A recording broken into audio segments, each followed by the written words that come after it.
Praise the lord. పునరుద్ధానుడైన యేసుక్రీస్తు నామములో మీ అందరికీ నా శుభాభివందనాలు. బాగున్నారా? దేవుడు మీ అందరినీ ఆశీర్వదించునుగాక.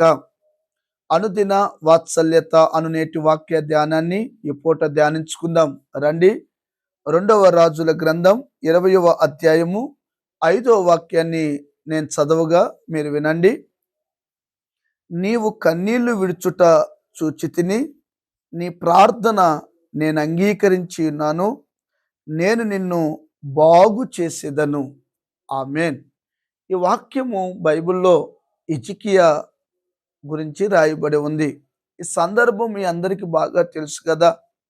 అతడు మరణకరమైన రోగం ఒకటి సంభవించింది. ఇక నీ పరిస్థితి అయిపోయింది అని ఒక ప్రవక్త అతని దగ్గరికి వెళ్ళి, నువ్వు మరణం కాబోతున్నావు, నువ్వు చనిపోబోతున్నావు, నీ కుటుంబాన్ని నీ నీ నీ విషయాలన్నిటినీ కాస్త చక్కబెట్టుకో అని ప్రవక్త చెప్పి వెళ్ళిపోయాడు. అతడు వెంటనే పశ్చాత్తాపపడి గోడ తట్టు తిరిగి, అయ్యా నన్ను జ్ఞాపకం చేసుకోవా, నేను గర్వించానయ్యా, నేను తప్పు చేశానయ్యా, కానీ ప్రారంభంలో నేను చేసిన పరిచర్యను జ్ఞాపకం చేసుకోండి అయ్యా అని దీనుడుగా దేవుని సన్నిధిలో పశ్చాత్తాపడి గోడ తట్టు ఆయన ముఖాన్ని నిలుపుకొని కన్నీళ్లతో రోదనతో హిజ్కియా ప్రార్థన చేస్తా ఉన్నాడు. వెంటనే పరలోకమందున్న దేవుడు హిజ్కియా ప్రార్థన ఆలకించాడు. అతని పశ్చాత్తాపాన్ని చూశాడు, అతని కన్నీటిని చూశాడు. ఈ వాక్యం వింటున్న దేవుని బిడ్డ, నీవు కూడా ఏ పరిస్థితుల్లో గర్వించి, ఏ పరిస్థితుల్లో దేవునికి దూరస్తుడవై బ్రతుకుతున్నావో జ్ఞాపకం చేసుకో. ఆయన కన్నీరు కార్చి రోదన చేస్తుంటే పరలోకమందున్న దేవుడు తట్టుకోలేకపోయాడు. వెంటనే మరలా ఆ యెషయా ప్రవక్తకు చెప్పాడు, తిరిగి మరలా వెనక్కి వెళ్ళు, అతగాడితో చెప్పు, దేవుడు నీ కన్నీళ్లు చూశాడు, నీ ప్రార్థన విన్నాడు, మరలా 15 సంవత్సరముల ఆయుష్ నేను నీకు పొడిగిస్తున్నాను, దేవాలయపు మెట్లు నువ్వు ఎక్కుతావు. దేవునికి మహిమ కలుగును గాక. హల్లెలూయా. ప్రియమైన దేవుని బిడ్లారా, ఈ వాక్యం విన్న నీ జీవితంలో నా దేవుడు ఒక గొప్ప కార్యం నీ పట్ల జరగాలంటే, నీ పట్ల దేవుడు చేయాలనంటే గర్వము అనేది నీలో రాకూడదు. ఒకవేళ గర్వంతో బ్రతికేవా, గర్వంతో జీవించావా, చేయకూడని పనులు చేసి చాలా నష్టపోయావా, ఇప్పుడు మరణమే శరణం అనుకుంటూ బ్రతుకుతున్నావా, నీ జీవితంలో చెప్పలేనన్ని శోధనలు శ్రమల మధ్యలో నీకు నువ్వే గర్వించి తెచ్చుకున్నావా, అయినా పర్వాలేదు. ఈ శుభవార్తను వినగలిగితే ఆయన మరలా నీ కన్నీళ్లు చూసి, నీ ప్రార్థన విని నీ మరణాన్ని తప్పిస్తాడు, నీ శాపాన్ని తొలగిస్తాడు, మరలా 15 సంవత్సరములు ఆయుష్ పొడిగిస్తాడు.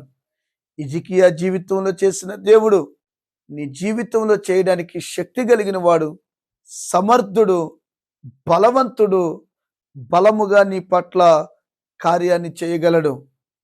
దేవుని బిడ్లారా, ఏ ఏ విషయాలలో చేయకూడని పనులు చేసి దేవునికి దూరమై, సంఘానికి దూరమై, సహవాసానికి దూరమై మరలా లోకంలో కలిసిపోయావా, మరలా త్రాగుడికి బానిస అయిపోయావా, మరలా వ్యభిచారానికి బానిసైపోయావా, మరలా లోక స్నేహితులకు బానిస అయిపోయి లోకంలో కలిసిపోయావా, మరణము నిన్ను వెంబడిస్తుందనేది గుర్తుపెట్టుకో.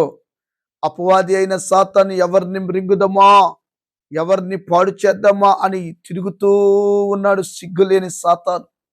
వాడి చేతుల్లో నువ్వు పడకుండా ఉండాలంటే ఆనాడు ప్రవక్త అయిన యెషయా గారు హిజ్కియాని హెచ్చరించినట్లుగా ఒక సేవకుడిగా దేవుని వాక్యంతో నీతోనే దేవుడు మాట్లాడుతున్నాడు. ఇది ఒక హెచ్చరికగా నువ్వు తీసుకొని పశ్చాత్తాపడి తప్పులు ఒప్పుకోగలిగితే నీవున్న శ్రమలో నుంచి నా దేవుడు విడిపించి నిన్ను గొప్ప చేసి నడిపించును గాక. 2025 సంవత్సరాల క్రితం సృష్టికర్త అయిన దేవుడు మనుష్య కుమారుడిగా ఈ భూమి మీద అడుగు పెట్టాడు. ఎందుకో తెలుసా? నీ రోగాన్ని భరించాడు, నీ పాపాన్ని భరించాడు, నీ శాపాన్ని భరించాడు. సర్వ మానవుల కొరకు ప్రాణం పెట్టి రక్తాన్ని ఒలికించిన దేవుడు ఈ పూట నిన్ను చేతులు చాపి పిలుస్తున్నాడు. రా బిడ్డ, నా వైపు రా, నా చేతి నీడలోకి రా, నేను నిన్ను కప్పి నడిపిస్తాను. మరలా నీకు ఆయుష్ను పొడిగిస్తాను. మరలా నీ ప్రతి అవసరతను నేను తీర్చి నడిపించడానికి సమర్థుడను గనుక ఈ విషయాలన్నీ మీరు జ్ఞాపకం చేసుకొని హిజ్కియాలాగా నువ్వు ఉండగలిగితే ఆయన నీ కన్నీటిని నాట్యముగా మార్చి నడిపించును గాక. ఆమెన్. తలలు వంచండి, ప్రార్థన. ప్రేమ కలిగిన తండ్రి, మహాపరిశుద్ధుడు అయిన దేవా, హిజ్కియా ప్రార్థన కన్నీళ్లు చూసి 15 సంవత్సరాల ఆయుష్ పొడిగించిన దేవా, సరిచేయబడి మేము కూడా నీ వైపు తిరిగినట్లుగా కృప చూపి వాడుకోమని యేసు నామమున అడిగి పొంది ఉన్నాము తండ్రి. Amen. Amen. Thank you. God bless you. దేవుడు మిమ్మల్ని దీవించును గాక. ఆమెన్.